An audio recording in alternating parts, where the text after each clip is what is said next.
Ito yung mga legendary na Shopee rider. Wow! Mga legendary yan.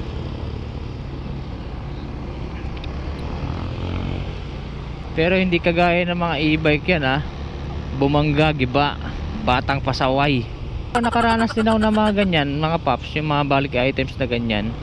Nakaranas din tayo ng mga ganyan da naglalamove. Yung mga bulky items na malalaking plastic, yung kalimitan na kikita natin sa Divisoria tsaka mga baklaran, yung halos 4 feet ang taas. Dati nakakakuha tayo nung kasagsagan pa natin sa Lalamove, dalawang ganon, palag-palag. Kalakasan pa kasi ng pair noon dati ni Lalamove, hindi kagaya ngayon. Subukan mo kumuha ng ganon ngayon, tapos yung pair ni Lalamove ganito pa. Huwag mong subukan, masisira ang buhay mo. Kalbaryo.